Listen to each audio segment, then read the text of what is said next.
Hey everyone, I was lucky enough to be in Vancouver on vacation a couple weeks ago and got the chance to explore the transit expansion in the region and the nearly 85-kilometer rapid transit expansion being undertaken by TransLink. If everything goes well, the entire expansion should be online by 2030, which is why today's video will be focused on the progress of the Broadway Subway extension, Surrey-Langley Skytrain extension, and several bus rapid transit routes in the region. We'll also be taking a look at the UBC Skytrain project and Burnaby Gondola, although there are more long-term goals, and these won't be completed until well after 2030. In its current state, the transit in the region is well used, aided by transit-oriented developments surrounding Skytrain stations. Where the system really lacks is frequencies, with many routes only running every 30 minutes, leading to overcrowding. I saw at least 3 buses displaying bus full signs, clearly showing that there's not enough service for the demand. The West Coast Express, Vancouver's version of commuter rail, only runs a few trips a day and only at peak times in peak directions, so it really only serves a few specific suburbs. The automated Canada line also only has 6-minute frequencies on its main trunk, leading to 12-minute frequencies on the branches during off-peak times. TransLink currently has 3 Skytrain lines, the Expo line and Millennium line, which use Bombardier's linear induction automated system, only used in a couple other cities around the world, and yes, it's the same technology of Toronto's decommissioned Line 3. The newer Canada line uses more traditional automated metro technology from Hyundai Rodam.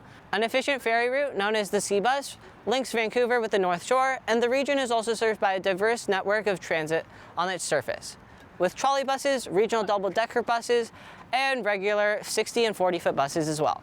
5 rapid bus routes offer high-capacity vehicles, high frequencies of roughly every 10 to 15 minutes, and dedicated lanes. These buses are also served by many distinct bus routes, and while I find these cool, they're also super unnecessary because they add a lot of confusion, especially with the 99B line, which uses a mix of everything.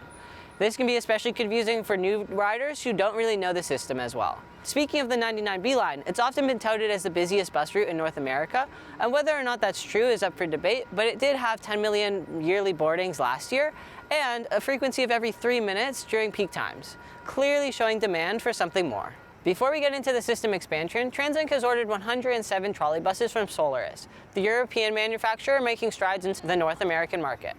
New trolley buses will help to replace the aging fleet and be capable of up to 20 kilometers of off-wire service, allowing for greater route flexibility. 47 Mark V trains are also being delivered by Alstom and have already started rolling into service and feature fully articulated 5-car vehicles with better passenger information displays and a front window seat, art, and more. Improving and expanding fleets is essential for maintaining reliable service, building better capacity, and continuing to expand the system. Vancouver is also no stranger to infill stations like the recently opened Capstan Station in Richmond, which serves the new developments in the area. The Broadway Subway extension is slated for a fall 2027 opening, which will help to relieve crowding on the 99B line route, which serves the same route, and dramatically shorten travel times along the route. Between the Millennium Line's current terminus at VCC Clark and Great Northern Way Emily Carr Station is a 700-meter extension of the elevated guideway, where track installation has already begun and continued utility and cable work is ongoing. Great Northern Way Station sits above the tunnel's boring launch shaft, where work to build out the station platforms and entrance head house continues, with many structural supports going up recently. Continuing along to Mount Pleasant Station, the entrance building has risen, although still in very early stages and covered by tarp. Concrete has also been poured for the roof of the station box below Broadway. Construction of the emergency exit building on the other end of the station box is also coming along, with concrete pours, structural supports, and utility work. Much like the other stations on the project, wall and roof slab work is continuing at Broadway City Hall Station, but more interestingly, modification of the existing Canada Line platforms is taking place, and the passageway under the Canada Line has been completed. Track work is also starting to take place, but it's of course not visible. Over at Oak VGH Station, walls for the station building have been built up, and continued construction on all levels of the station continues. Progress at South Granville Station continues with many of the same elements, however the station is still much more open, with the final concrete roof slab not yet poured. My favorite part of this station is the integration with the Stories, a new mixed-use tower, which was recently opened to residents, and while expensive, does feature much better floor plans than most modern apartments in Toronto. The entrance for South Granville Station is integrated within the new development, where some elements of the station can start to be seen, like the garage gate and escalators. The area around the terminus station Arbutus is the most disrupted by construction at the moment, especially for pedestrians. The detours can be a bit lengthy, although fairly well mapped and laid out, which is really nice to see as someone often getting lost near Ontario construction sites. Past Arbutus Station, the 99B line will connect riders from the Millennium Line to destinations in Kitsilano and UBC. However, a further extension of the Millennium Line to UBC is within the 10-year transit plan and will likely be the next project for the region given its importance connecting the university and major destinations. The UBC Skytrain project will include at least 4 stations at McDonald, Alma, Jericho, and the existing UBC trolleybus loop, a roughly 2-minute walk from the existing UBC Exchange bus terminal. The project, which is still in the planning stage, would include storage space for up to 5 trains at its terminus station and provisions for an infill station on the university endowment lands and Musqueam lands if future demand becomes high enough. Alma and McDonald would serve more of Broadway, while the station in the Jericho lands would allow for the high-density mixed-use Jericho lands community involving the MST Nations and Canada Lands Company. Planned for a Q4 2029 opening, the Surrey-Langley Skytrain will extend the existing 28-kilometer King George branch of the Expo line to Langley. There are 9 stages of construction for the project, which is currently mainly in Stage 3 and revolves around early guideway construction and station foundations. The majority of the stations will have side platforms, and the entire extension will be elevated above or next to the Fraser Highway, which isn't really a highway as much as a road. Starting just over 500 meters from the existing tail tracks near King George Station is Green Timber Station, which is in its very early stages with piers in the station area up. Moving through the Green Timbers Forestry Park to 152nd Street Station, the first few piers have gone up and the gantry crane has been installed, which will help to install the actual guideway spans. Between 152nd Street and Fleetwood Station, prep works are taking place on the north side of the Fraser Highway, and like the other stations, guideway columns have gone up. Over at Fleetwood Station, support pillars for the future station have been built along with the pier caps. At the most progressed station, Bakerview, 166th Street, has had its support pillars built, but more excitingly, guideway spans have started to be placed and guideway pillars outside of the station site have also started to spring up. The gantry can start to place more precast guideway segments. In the 4-kilometer gap between 166th Street and Hillcrest 84th Street Station, foundation materials for the guideway can be seen being prepped, and some guideway pillars have already started to be built. At 184th Street Station, construction of the columns and guideway piers is well underway.